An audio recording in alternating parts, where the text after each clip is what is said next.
Good morning. In previous class, we have studied area vector, which was when we have considered an area, the area vector is always normal to that surface. So we have seen, if I say this one is n cap, the vector perpendicular to this surface delta s, then delta s vector area will be written as delta s multiplied by this area vector. So this was our area vector we have studied. In second class we have studied electric flux. It was defined as the number of lines passing through any surface area. If we have a surface area, some tilted surface area making an angle theta with some electric field, if this was electric field lines, so this electric flux will be counted as n is equals to E into S, or if I say more precisely, delta phi is equals to E into, if I say this one is delta S, E dot delta S, where dot means E delta S cos theta, where theta is the angle between the area vector and the electric field, and this was theta. So we have studied this in electric flux. After that we have studied Gauss law, which was for any enclosed surface, the surface integral of electric field was equal to 1 by epsilon naught times the total charge enclosed by that surface, total charge enclose by that surface. यानी वहाँ पे एक हमने ऐसा surface लिया हुआ था जिसके अंदर हमने टोटल चार्ज मान लीजिए क्यू माना हुआ था कि क्यू चार्ज अगर कोई अंदर होता है, जिस इसका इनक्लोज ये जो पूरा ये एक 3 डायमेंशनल सरफेस है, मतलब एक जैसे स्फीयर ले लीजिए या फिर कोई और 3 डायमेंशनल सरफेस, तो उसके अंदर जो टोटल चार्ज क्यू होता है उसके 1 by epsilon not times multiply करने में हमें क्या मिलता है, टोटल फ्लक्स. और ये सरफेस इंटीग्रल ई डॉट डी एस और क्या था, टोटल फ्लक्स ही तो कहा था इसको. तो ये स्टेटमेंट जो था ये गॉस लॉ का स्टेटमेंट था. यहाँ मैंने आपसे कहा था कि दिस वन इज वैक्यूम और फ्री स्पेस. ठीक है, तो ये अभी हमने जो 1 बाई एप्सिलॉन नॉट टाइम्स है, तो ये तो क्या कहा था, जब वैक्यूम है या फ्री स्पेस, अगर मान लीजिए इसके अंदर मैंने कोई मटेरियल फ्री स्पेस ना होकर कोई मटेरियल ऐसा भर दिया जिसका डाइलेक्ट्रिक कांस्टेंट के है, तब अब यहाँ क्या चेंजेस आ जाएंगे. आपने पढ़ा है के ही एप्सिलॉन आर होता है जिसकी वैल्यू होती है एप्सिलॉन अपॉन एप्सिलॉन नॉट, अगर आपको याद हो अपनी प्रीवियस क्लासेस से. तो यहाँ पे हमें कुछ नहीं करना है, एप्सिलॉन नॉट की जगह उस क्वांटिटी को पुट करना है. तो epsilon naught is equals to यहाँ पे क्या हो जाएगा, एप्सिलॉन अपॉन ये, या फिर कह सकते हैं अगर यहाँ पे sorry epsilon is equals to epsilon R epsilon naught. तो यहाँ पे ये जो नया फाई ई हो जाएगा ये हो जाएगा क्यू अपॉन एप्सिलॉन नॉट की जगह के एप्सिलॉन नॉट रख दीजिए, और के एप्सिलॉन नॉट मतलब Q upon epsilon R epsilon naught, और एप्सिलॉन आर एप्सिलॉन नॉट किसके बराबर हो गया, एप्सिलॉन के. तो हम क्या कह सकते हैं, क्यू अपॉन एप्सिलॉन. तो ये जो नया हमारा फॉर्मूला बन जाएगा वो कैसा बन जाएगा, टोटल इलेक्ट्रिक फ्लक्स जो होगा passing through any surface area S will be is equals to E dot D S, और it can be written as Q by epsilon only. जब यहाँ पे फ्री स्पेस की जगह कोई ऐसा सब्सटेंस है जिसका ये जो डाइलेक्ट्रिक कांस्टेंट के है, या तो फिर इलेक्ट्रिक ये जो परमिटिविटी है वो एप्सिलॉन है, तो ये थोड़ा सा चेंज आ जाता है मीडियम के लिए. तो इतना हमने अपनी प्रीवियस क्लास में देख लिया था. आज हम देखेंगे deduction of Coulomb's law from Gauss law. It is very easy. Gauss law का इस्तेमाल करके हम कूलम्स लॉ को निकालेंगे. तो इसके लिए सबसे पहले consider an isolated point charge Q. मान लीजिए एक पॉइंट चार्ज Q है at point O. Consider this isolated point charge Q at point O. Consider a Gaussian surface. Again मैंने आपको बताया था कि जब हमें ये सरफेस इंटीग्रल निकालना होता है तो हम एक गॉसियन सरफेस मानते हैं. यानी सरफेस इंटीग्रल निकालने के लिए लिया गया जो सरफेस होता है उसको हम गॉसियन सरफेस कहते हैं. ठीक है, ये ऑलमोस्ट ये स्फेरिकल है, ये मैंने हाथ से बनाया था, थोड़ा सा डिज़ाइन प्रॉब्लम, तो देख लीजिए इसको. मान लीजिए इसका रेडियस R है. ठीक है, तो हमें क्या निकालना है, कूलम्स लॉ निकालना है गॉस थ्योरम से।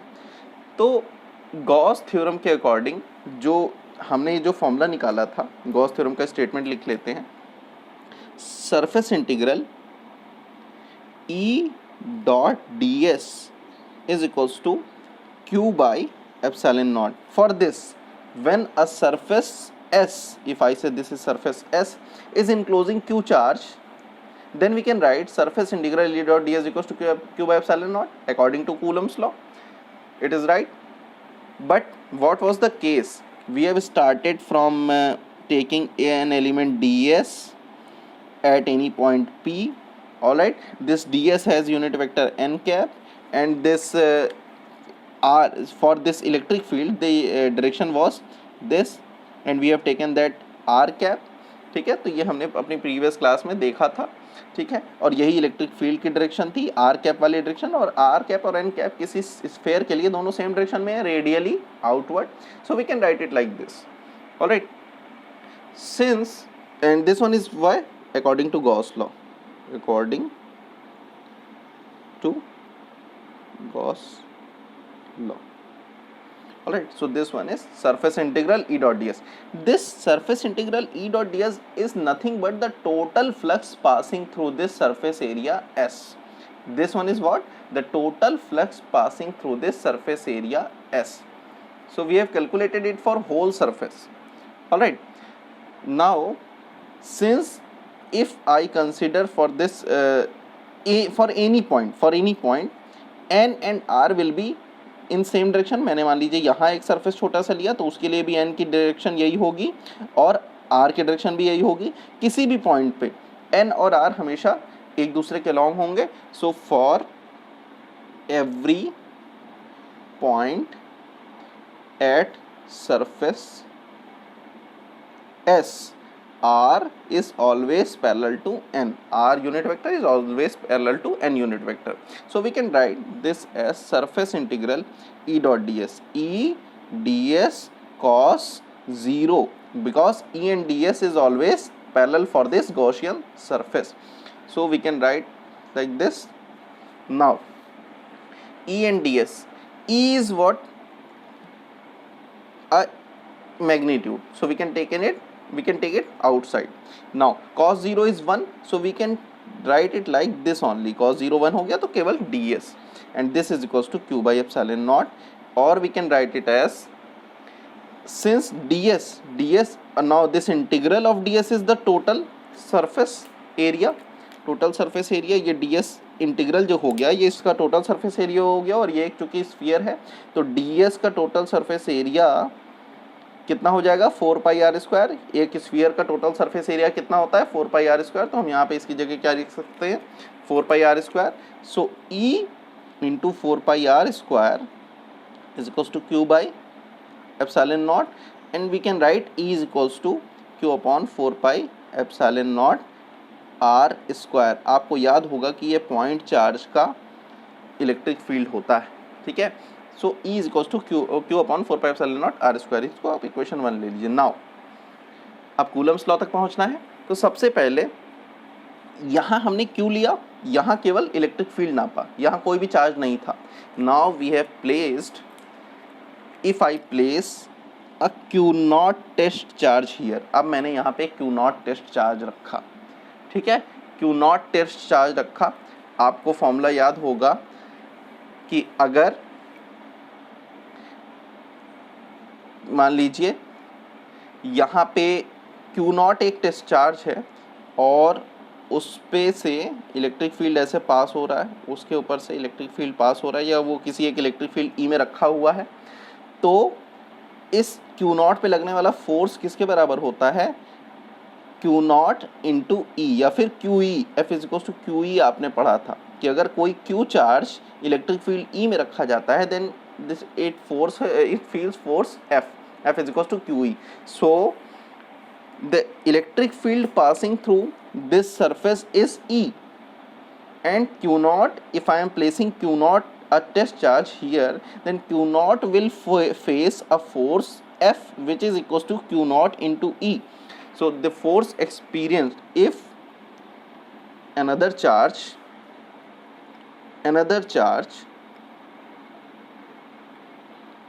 Q naught is placed at P, then it will feel force F is equals to Q naught into E due to electric field E, Q naught into E. Is there any problem? No. Just because we have studied it, F is equals to QE. कोई भी charge Q अगर electric field में रखा होता है तो उसके ऊपर कितना फोर्स लगता है? F is equals to QE. So F is equals to Q naught E. हमने एक इलेक्ट्रिक फील्ड बन गया था इस पूरे सरफेस पे, उसी सरफेस पे एक जगह Q naught रखा, then Q naught will feel E. Q naught will feel F. F is equals to QE. So this F is equals to Q naught, and we have calculated E here. Put it here.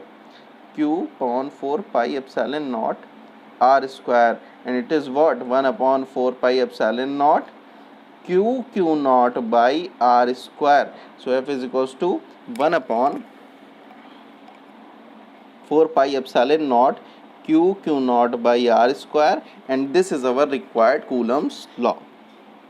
This is the expression for Coulomb's law. यानी हमने क्या किया? सबसे पहले according to Gauss law, ये statement होता है Gauss law के according, 1 upon 1 close integral surface integral S is equals to S E dot ds is equals to Q by epsilon naught for every point of surface S. For every point of surface S, R is always perpendicular to N, just because we have considered a Gaussian surface, which is Gaussian spherical surface, so it is spherical symmetric. Now surface integral E dot ds can be written as E ds cos 0, just because 0, why 0? R is always perpendicular to L, means the unit vector of ds, yani perpendicular vector of ds n cap is always along the radial direction, and electric field direction is always along the radial direction. So both are always parallel to each other at every point of this surface. So E into surface integral ds is equals to Q by epsilon naught. We can write the total surface area as 4 pi r square for this spherical surface, E into 4 pi r square. So it is equals to Q by epsilon naught. So E can be written as Q upon 4 pi epsilon naught r square. और ये E कहाँ feel हो रहा है? इस पूरे surface के किसी भी पॉइंट पे इलेक्ट्रिक फील्ड E यही वाला है. तो अगर हमने किसी भी एक पॉइंट पे Q naught चार्ज रखा, वो कितना इलेक्ट्रिक फील्ड फील करेगा? ये वाला फील करेगा.